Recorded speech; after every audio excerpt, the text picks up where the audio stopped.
Key U.S. spy tool will lapse at year's end unless Congress and the Washington, AP.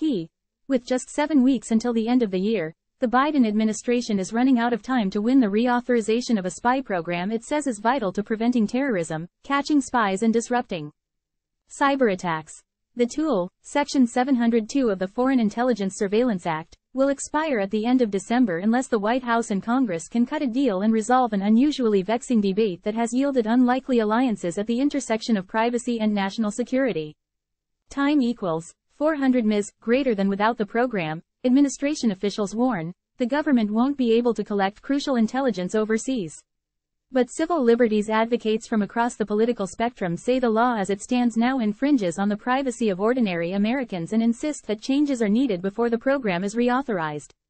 Time equals 400 ms. Greater than renewing this law before it expires is among the most consequential national security decisions we face as a country, Assistant Attorney General Matthew Olsen, the Justice Department's top national security official, said at an event last month.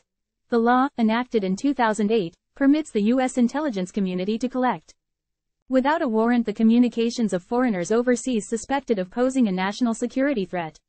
Importantly, the government also captures the communications of American citizens and others in the U.S. when they're in contact with those targeted foreigners. In making the case for the law's renewal, the Biden administration over the last year has cited numerous instances in which intelligence derived from Section 702 has helped thwart an attack, including an assassination plot on U.S. soil, or contributed to a successful operation, such as the strike last year that killed al-Qaeda leader Ayman al-Zawahiri.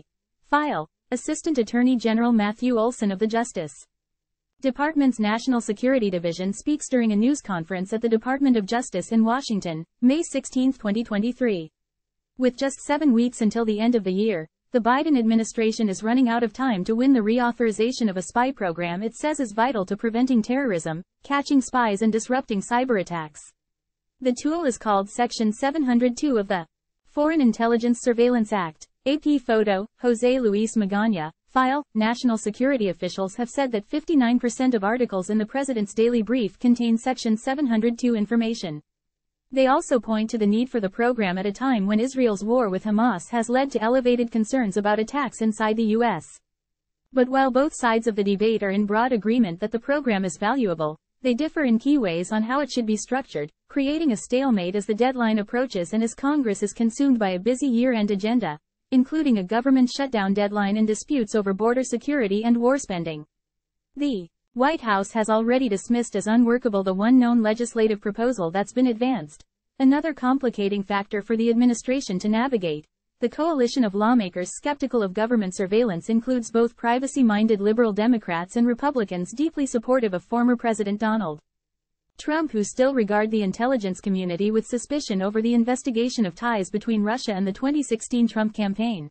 Despite the clear challenges in reaching a compromise, the last-minute scramble between the White House and Congress has come to be expected each time the government's surveillance powers are set to be renewed. This particular program was last renewed in January 2018 following a splintered vote in Congress and signed into law by Trump, who in a statement praised the tool's value for having saved lives, but also cheered a new requirement that was meant to protect privacy.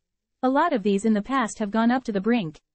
There is a history here of this brinksmanship when you have these statutory sunsets, said Jamil Jaffer, founder and executive director of the National Security Institute at George Mason University's Law School and a senior Justice Department official at the time the law was created. This year, a key point of contention is the insistence by some in Congress, over the strong objection of the White House, that federal agencies be required to get a warrant before they can access intelligence collected on people in the U.S. That's been a priority in light of a succession of revelations over the past year about improper searches of the intelligence database by FBI analysts for information related to the January 6, 2021 riot at the Capitol and the racial justice protests of 2020, as well as about state and federal political figures. The Biden administration has said compliance errors by the FBI are exceedingly rare given the massive number of overall database queries and that the Bureau has made important reforms to minimize the prospect for civil liberties intrusions. A warrant requirement is supported by Republican Representative Jim Jordan, the chairman of the House Judiciary Committee and one of the most pro-Trump members of Congress, and Democratic Senator Ron Wyden, a reliable champion of civil liberties and liberal standard-bearer for decades. Time equals 400 Ms. greater than Wyden last week released a bill with a bipartisan group of lawmakers, including Republican Representative Andy Biggs, a vocal Trump supporter, that would mandate a warrant to access the communications of people inside the U.S., except for limited exemptions such as when officials need to stop an imminent threat to public safety or if the subject of the query has consented to the search. A senior administration official told reporters before the bill was even announced that a warrant requirement crosses a red line for the White House given that it would limit officials' ability to detect and act on potentially vital intelligence in real time. The official, who briefed reporters on condition of anonymity under ground rules set by the White House, said such a mandate would not only be operationally unworkable but also legally unnecessary because it would force officials to get a warrant to examine intelligence that was already lawfully collected. In an interview, Wyden said that though he felt strongly about the need for warrants, they're important because the Founding Fathers thought they were important, he also believed that his team had adopted a measured approach by including significant exceptions to the warrant requirement. We're not negotiating with ourselves, Wyden said. We've got an open-door policy. If there are concerns from the administration, they ought to come up, make the case and talk them through. Associated Press writer Farnoosh Amiri contributed to this report.